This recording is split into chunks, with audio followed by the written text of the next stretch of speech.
Sir మీరు మీరు ఏమైనా యాడ్ చేయాలంటే యాడ్ చేయండి సార్. చెప్పండి, మీది అయిపోయింది.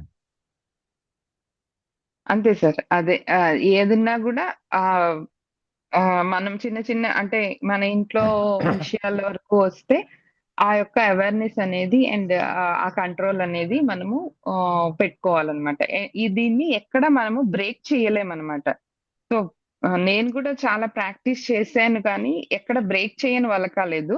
అయితే నాకు ఏం జరిగింది అని అంటే ఇప్పుడు ఒక విషయం అనేది జరిగిపోతే అంటే దాన్ని ప్రొలాంగ్ చేస్తాం.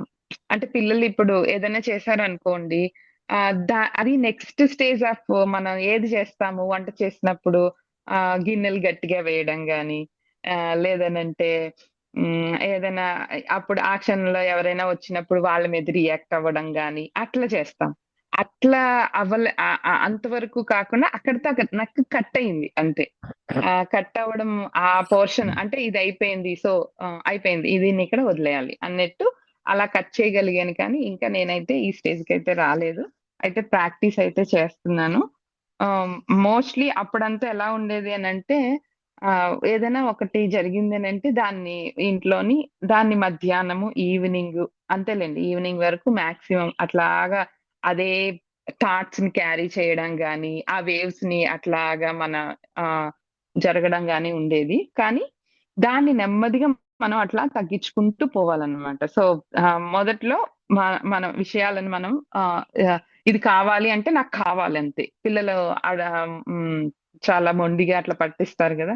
అట్లా కాకుండా వచ్చేది వస్తది. నువ్వు చేసే పని నువ్వు చేసుకుంటూ పోవాలి అన్నట్టు మనము కొంచెం అవేర్‌నెస్‌తో మన లైఫ్‌ని గనక లీడ్ చేయడం జరిగితే బావుంటది అని చెప్పి నా ఉద్దేశం అన్నమాట. అండ్ ఇక్కడ ఇంకా ఏం చెప్తున్నారు అనంటే ఇప్పుడు ఇంట్లోని పామును గాని, దొంగ గాని వచ్చినప్పుడు వాడిని ఎట్లా బయటకి పంపించేస్తామో, అట్లా మనకి ఆ విషయాలను గూడా వచ్చినప్పుడు వెంటనే బయటికి పంపించేయాలటండి.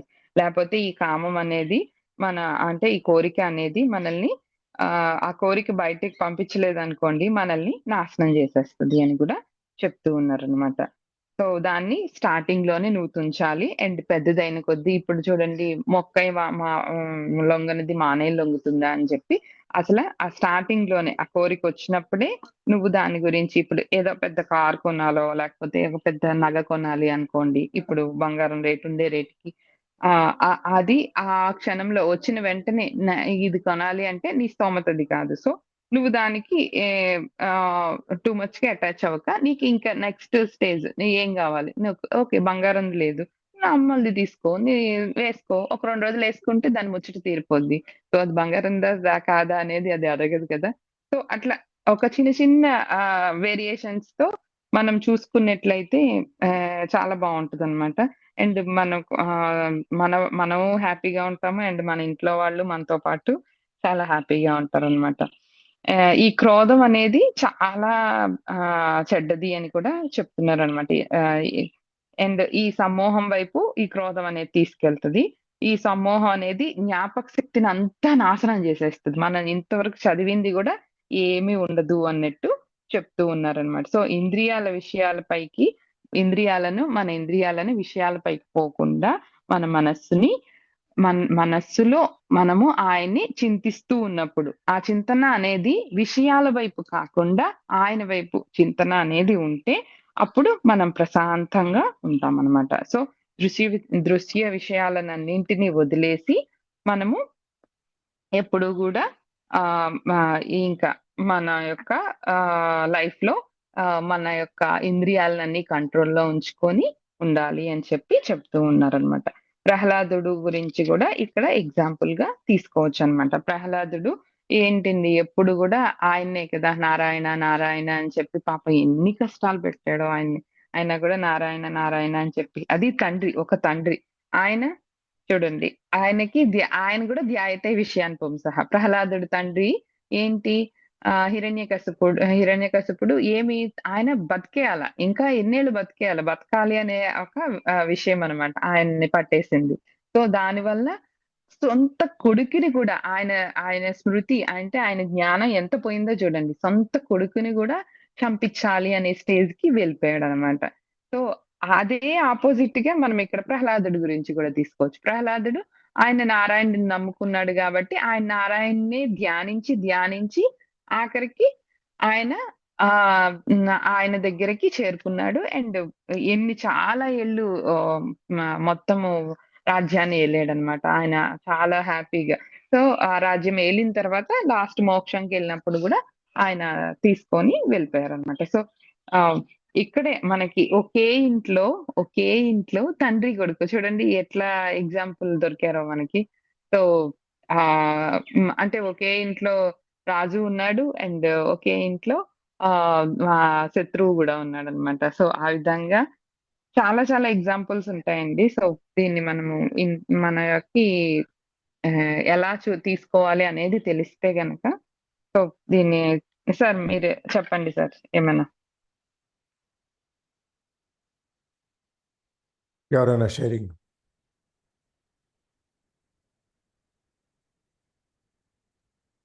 మ్యాటర్ జ్యోతి ఇంద్రియాలను ఉపసంహరించుకోవాలి అని అన్నారు. అంటే దీంట్లో ఇది ఉంది కదా, సెకండ్ హ్మ్. హ్మ్. హ్మ్. అది ఏంటిది? నాకు కొంచెం అంటే ఉపసంహరించుకోవడం అంటే మన భావాలను అవే ఇంద్రియాలను ఉపసంహరించుకోవడం అంటే ఇంద్రియాలు అంటే ఫస్ట్ జ్ఞానేంద్రియాలు అని అర్థం కదండీ! మనం ఏదైతే దేని నుంచయితే ఇన్‌పుట్‌ని మనం తీసుకుంటున్నామో అవే ఇంద్రియాలు. కళ్ళ అవును. ద్వారా చూస్తున్నాము. అండ్ కళ్ళ ద్వారా ఆనందిస్తున్నాము. అండ్ చెవుల ద్వారా అన్ని వింటున్నాము. చాలా హ్యాపీగా ఉంది సౌండ్ వింటే అంటాం కదా! కడుపు నిండిపోయింది నాకు ఇంకా అని అంటాము. సో, అంటే ఒట్టి తినడం ఒక్కటే ఇంటేక్ కాదు. చూడడము, వినడము, టచ్చు, ఫీల్ ఇవన్నీ కూడా ఇంటేక్స్ అన్నమాట. అండ్ ఎక్కువ మనము ఏదైనా ఇప్పుడు ఏదైనా ఒక చిన్న కోరిక ఏదైనా చెప్పండి మీరు. అంటే మీ వైపు నుంచి చెప్తే మీకు అర్థమవుతుంది అని చెప్పి. అంటే మీకు ఏదైనా చిన్న డిజైర్ అన్నట్టు అట్లా. సో, అలా ఏం పడండి. లేదు. అదే నేను గూడా అదే అనుకో. నాకు తెలిసిన ఎగ్జాంపుల్ మీ అబ్బాయి పెళ్లనుకోండి. సో, వాడెప్పుడు పెళ్లి చేసుకోవట్లేదు. నేనెంత చెప్పినా చేసుకోవట్లేదు. మేడం నేను ఇది తీసుకున్నానని అనుకోకండి. ఏమనుకోకండి. నాకు తెలిసిన ఎగ్జాంపులు అంటే మీకు టచ్ అయ్యేది ఉన్నారు అనుకుంటారు అనేసి నేనేం చెప్పలేదు. అంటే అదే మీకు టచ్ అవుతదనే ఆ ఎగ్జాంపుల్ తీసుకున్నాను గానీ, నేను ఇంకేమి ఇచ్చేసి కాదు. జస్ట్ చెప్పండి. సో, మీ అబ్బాయి పెళ్ళే అనుకోండి. వీడెప్పుడు చేసుకోవట్లేదే, వీడెందుకు చేసుకోవట్లేదు, వీడెప్పుడు చేసుకోవట్లేదు. నేను ఏ అమ్మాయిని చూపించినా వీడు చేసుకోవట్లేదు. అసలే అమ్మాయిలు దొరకడం కష్టంగా ఉంది. వీడేం చెప్పినా వినట్లేదు అసల. అప్పుడు ఏమవుతుంది, మీరు ఆ విషయాన్నే అట్లా థింక్ చేస్తూ ఉన్నారనమాట. వీడు చేసుకోవట్లేదు, చేసుకోవట్లేదు, చేసుకోవట్లేదు అని అనుకుంటున్నారు. సో, ఆ, దానివల్ల ఏమైంది, దాంతో మీకు అటాచ్‌మెంట్ అనేదొచ్చేసింది దాంతో. సో, ఆ అటాచ్‌మెంట్ వల్ల మీకు ఇంకా కోపం వస్తుంది. ఆ కోపం వల్ల వాడిని మీరేమంటారో తెలీదు. సో, ఆ కోపంలో పాపం తను వచ్చేదే ఎప్పుడో వస్తాడు. మళ్ళా హర్ట్ అయ్యి వెళ్ళిపోతాడు. సో, ఇన్ని జరుగుతాయి కదా! సో, అవును. మీరేం చేయాలి? ఆహ్, మీరు అక్కడితో ఆ అటాచ్‌మెంట్ అనేది కట్ చేయాలన్నమాట. అటాచ్‌మెంట్ ఎట్లా కట్ చేస్తారు? వాడు పెళ్లి చేసుకున్నా అసలు పెళ్లి ఎందుకు చేసుకోవాలి? హ్యాపీగా ఉండడం కోసం. తనకి తోడు కావాలి. అంతే గదండీ! అవును. మూలాల్లోకెళ్ళాలన్నమాట. ఒక ప్రశ్న ఉంటే దాని మూలాల్లోకెళ్ళాలి. ఇది ఎందుకు కావాలి? ఇదొస్తే మనకేమవుతుంది? దీనివల్ల మనకేమవుతుంది? లాస్ట్‌లో చూసుకుంటే ఏమి తనకొక తోడుండాలి అనని. నేను లేకపోతే ఎవరుంటారు? సో, నేను లేనప్పుడు తనకొక తోడుండాలి. తనకి కష్టంలోని, సుఖంలోని తనని ఒకరు చూసుకోవాలి.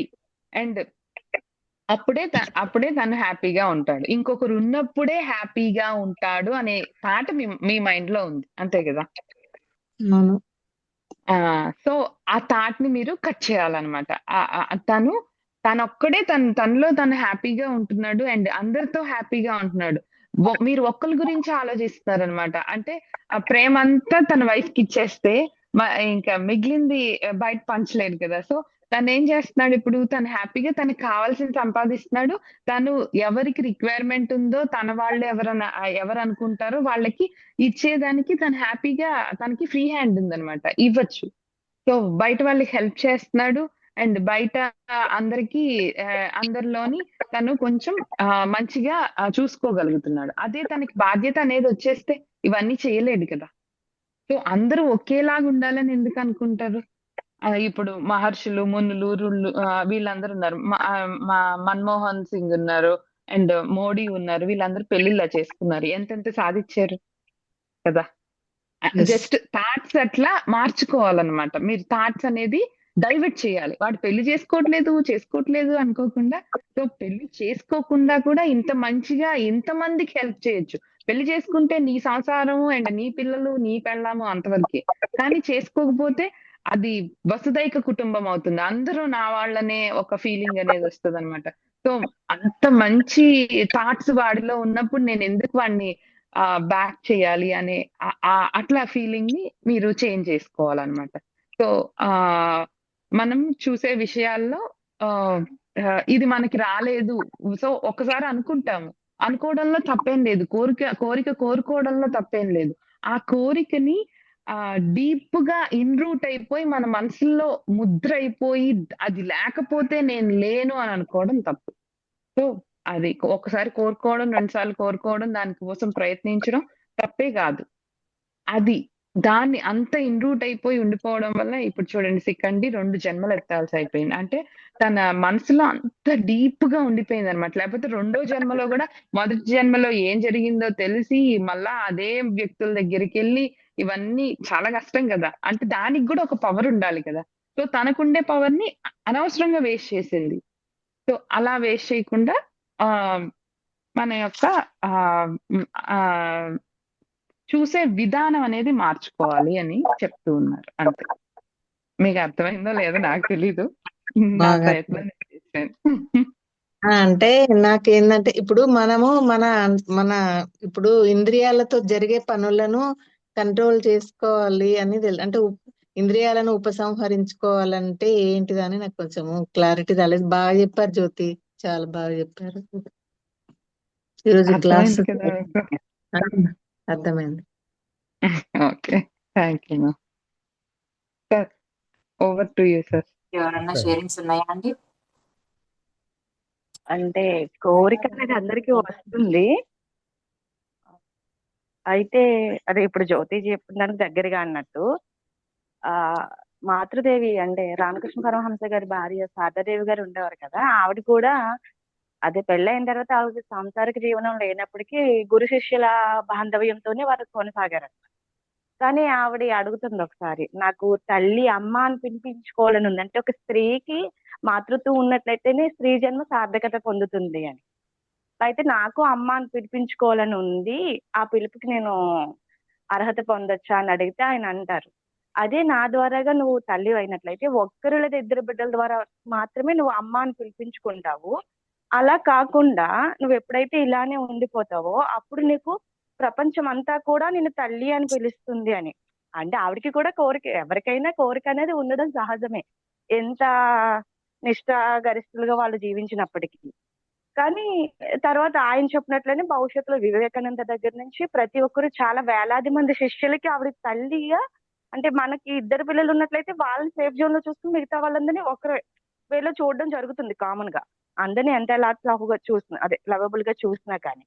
కానీ ఆవిడ నైట్ 11:00 వచ్చిన వాళ్ళని రీచ్ చేయడము, వాళ్ళు రూమ్స్ ఖరాబ్ చేయడం, మేబీ ఎప్పుడు ఉంటాయి కదండి హెల్త్ ఇష్యూస్ వచ్చినా కానీ, వాళ్ళ పిల్లలందరినీ సొంత బిడ్డలుగా సాకి ఆవిడ ఉండేవారు.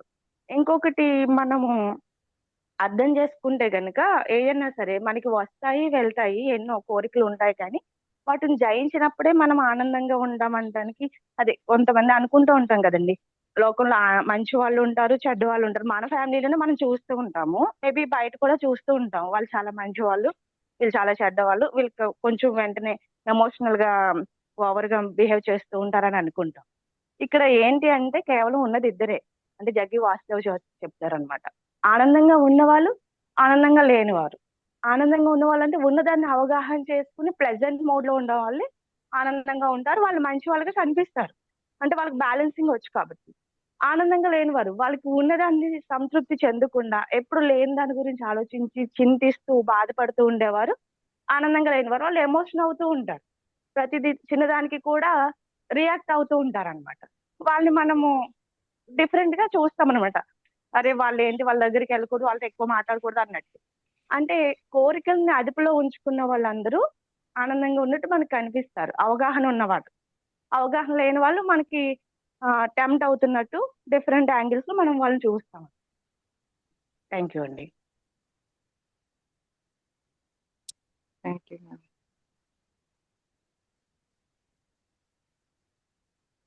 సార్ టైం అయింది. ఇందులో రేపు మీరు స్పృశించినప్పుడు చెప్తాం. చెప్పండి సార్, పర్వాలేదు. చాలా టైం అవుతుంది, ఎందుకంటే మళ్ళీ పవర్ ఆఫ్ నౌ తీసుకురావాలి నేను ఇక్కడ. సార్ మీకు పర్వాలేదంటే మాకు పర్వాలేదు సార్, మీ క్లాస్ టైం అవుతుంది, యోగా క్లాస్ ఉంది కదా. ఎప్పుడు ఇలా ట్విస్ట్ లో ఉంచేస్తారేంటి సార్ మమ్మల్ని? చెప్పండి సార్, మీరు ఏం చెప్తారు చెప్పండి సార్. ఇక్కడితో ఈ ఎపిసోడ్ ఎండ్ చెయ్యరేమి, మీరు ఎందుకు సీరియల్ ఎక్కువ ఫాలో అయిపోతారు?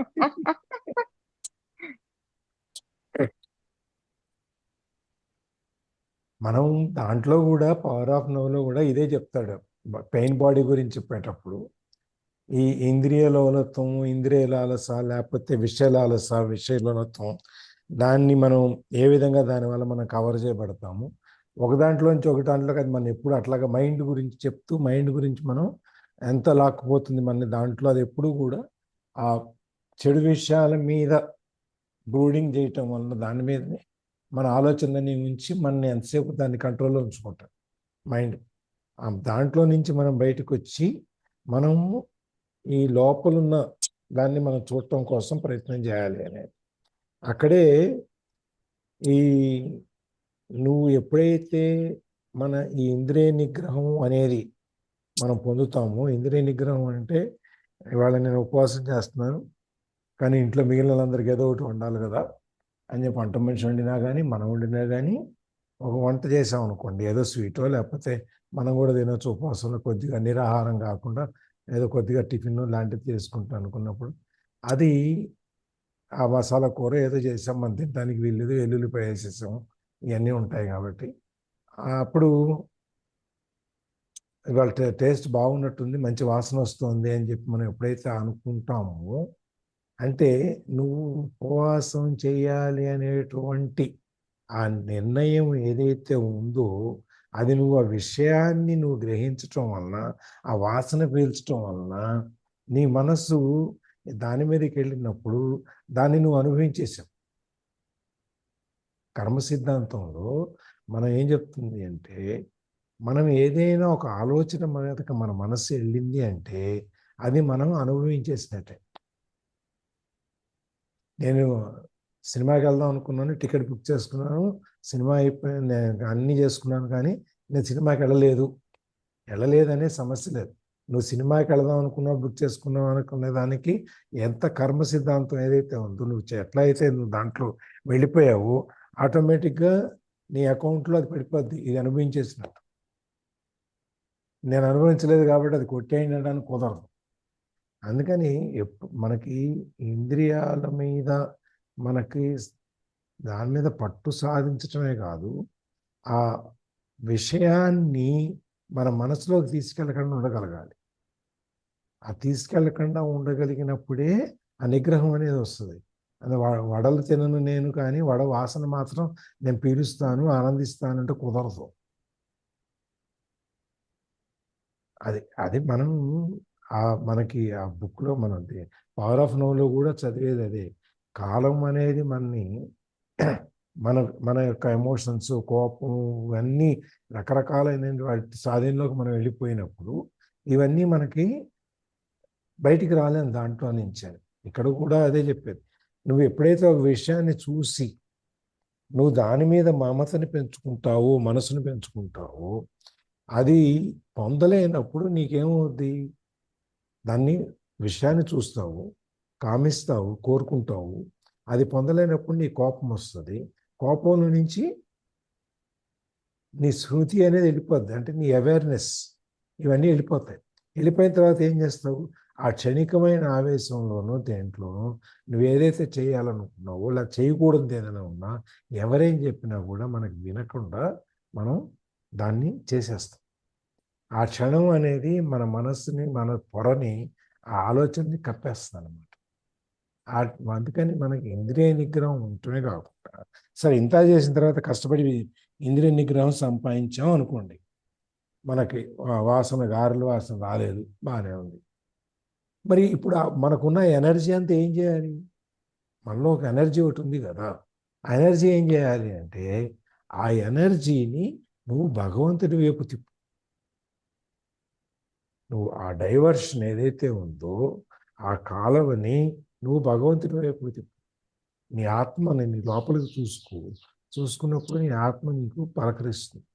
నీ శక్తిని నువ్వు అక్కడ పెట్టు అని చెప్పు. ఇందా ప్రహ్లాదుడి గురించి చెప్పారు కదా, ఆ దాంట్లో బుక్లో కింద ఒక కొటేషన్ జ్యోతి, ప్రహ్లాదుడి గురించి 60వ శ్లోకంలో సెకండ్ పేజీలో కింద 62 కింద ఒక శ్లోకం ఉంది చూడు. యా ప్రీతి రవి, అదేనా సార్? ఆ గీత కింద యా ప్రీతిరవివేకానాం విషయేష్వనపాయినై వామనస్మ రతస్మామే హృదయాన్ మపస్మృతు. అవివేకులు విషయాలందటి తీవ్రంగా ఆసక్తి కలగదో అట్టి ఆసక్తి నిన్ను స్మరించు నా యొక్క హృదయము నుండి తొలగునట్లు చేయుము.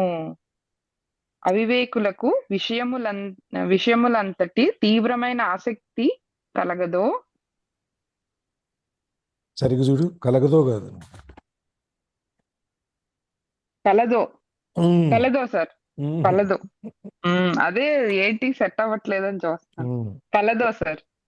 ఆసక్తి అవివేకులు విషయాల మీద ఆసక్తి ఎంత ఉంటుందో, సో అంత ఆసక్తి నా హృదయంలోని నిన్ను చూసేటట్లు చేయుము అని చెప్పి అడిగినట్టున్నారు.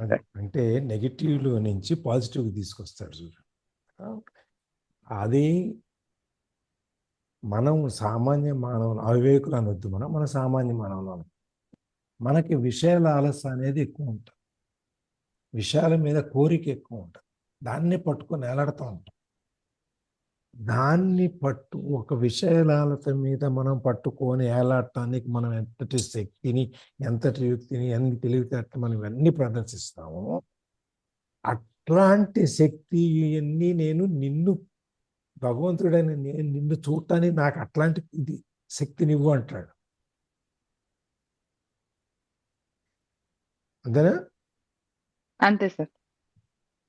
అంటే మనము మన ఎనర్జీస్ అన్నీ మనం ఎంతైతే వీటి మీద, ఈ పనికిరాని వాటి మీద మనం పెడతామో, ఎంత మనం దాన్ని కోరుకుంటామో, ఈ కోరుకోని సాధించటానికి మనం ఎన్ని కోపాలు, యుద్ధాలు చేసి ఎన్ని చేస్తాం, అవన్నిటినీ దానికున్న శక్తి అంతా నేను అట్లాంటి యొక్క పొజిషన్ని, అట్లాంటి యొక్క లక్ష్యాన్ని, ధ్యేయాన్ని ఏదైతే ఉందో అది నాకు నిన్ను పూజించటం ఇవ్వు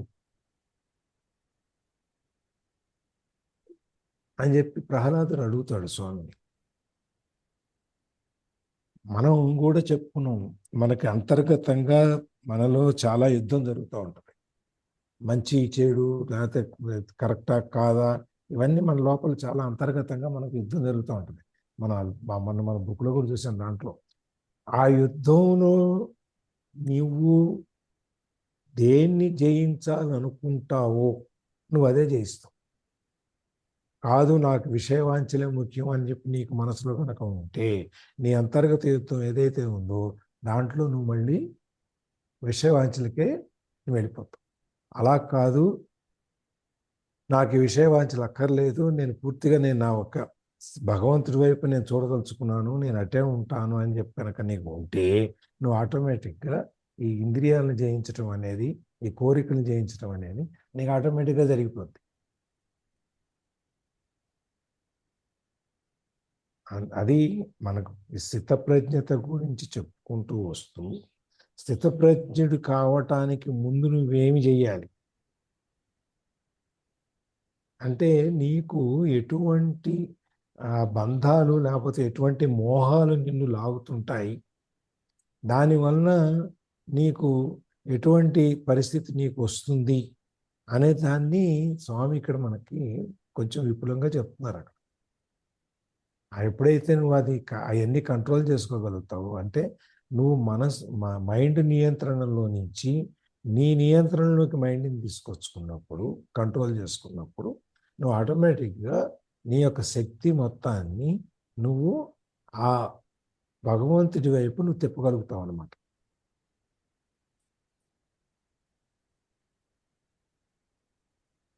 అంతేనా? ఈ 2 శ్లోకాలు కూడా అంతే సార్, అంతే సార్. Thank you.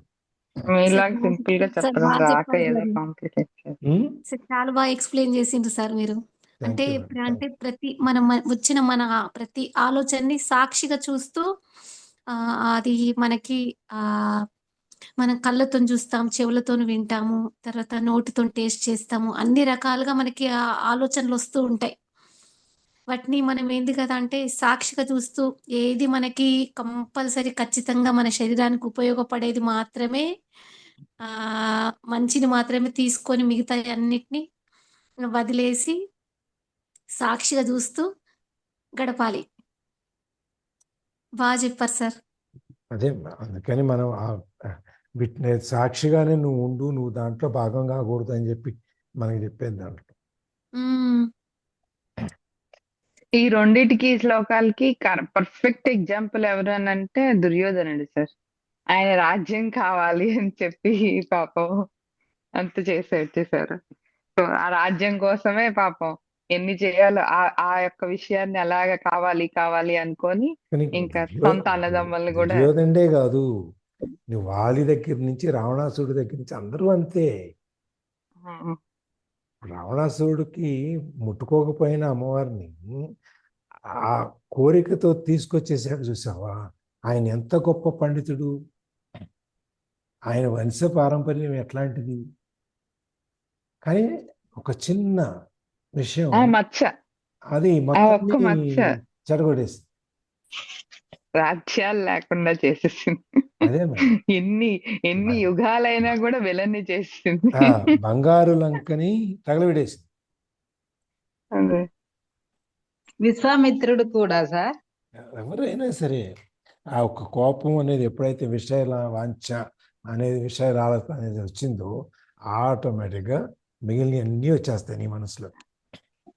అది ఆ camel and the Arabic merchant అని ఒక సామెత ఉంది మనకి. ఇప్పుడు ఇందాక నువ్వు నాకు కూర్చోటాన్ని చోటి పడుకోవటాన్ని నేను చూసుకుంటానంటే, ఆ క్యామెల్ అనే అరబిక్ మర్చెంట్లో క్యామెల్కి గుడారం ఉంటుంది. వర్షం వచ్చినప్పుడు చేసినప్పుడు ఒంటికి ఆ ఎండకి అని చెప్పేసి వాడు గుడారం వేసి పెడతారు. ఒకడు అరబిక్ మర్చెంట్ ఒకడు ఆ అడవిలో అంటే ఎడారిలో వెళ్తూ చూసి ఆ ఎండకు తట్టుకోలేక ఆ వంటని అడుగుతాను, నాకు కొంచెం తల దాచుకుంటాను చోటి అని. తల ఒక్కటే పెట్టుకుంటే ఇంకేం పెట్టుకోను. ఆ గుడారంలోకి ఇటు తల ఒకటి దూరుస్తాడు. మెల్లగా లోపలికి వెళ్ళిపోతాడు, ఒంటి బయటకు వస్తుంది. అది ఆ విషయవాంఛలు అనేది ఒకదానికి చోటిస్తే దాంతో పాటు మిగిలిన వాటన్నిటిని పట్టుకొస్తుంది. ఎక్కడ బ్రేక్ చేయలేం, అది మెయిన్. అవన్నీ ఇంటర్లింక్డ్, అవన్నీ గొలుసులు అంటే ఒకదానికొకటి లింక్ అయిపోయి ఉంటాయి. ఇట్లా దాన్ని బ్రేక్ చేయటం అనేది జరగదు, రానీకం ఉండటమే మార్గం. అంతే. అదే ఇందాక మనకి దీంట్లో చెప్తూ కూడా వరి మళ్ళీ మనం నీళ్ళు పెడుతుంటాం, ఆ లోపల ఎలుకలు తవ్విన బొరియలు ఉన్నాయనుకోండి, రంధ్రాలు ఉన్నాయనుకోండి, ఎన్ని నీళ్ళు పెట్టినా దాంట్లోకి వెళ్ళిపోతాయి. కమ్మడి నిండదు ఎప్పటికీ. అలాగే మనం కూడా ఎంత మనం సంపాదించిన శక్తిని మనం ఈ మొక్కలన్నీ కనుక ఈ రంధ్రాలన్నీ ముయ్యకపోతే అదంతా అట్లా డ్రైన్ అయిపోతూ ఉంటాం. రైట్, 6:40. అక్కడ పాపం హర్షిత చూస్తుంది. Ending prayer sir, ending prayer. యోగేశం సచ్చిదానందం వాసుదేవం వ్రజప్రియం ధర్మ సంస్థాపకం వీరం కృష్ణం వందే జగద్గురుం. శ్రీకృష్ణం వందే జగద్గురుం. సర్వం శ్రీకృష్ణార్పణమస్తు.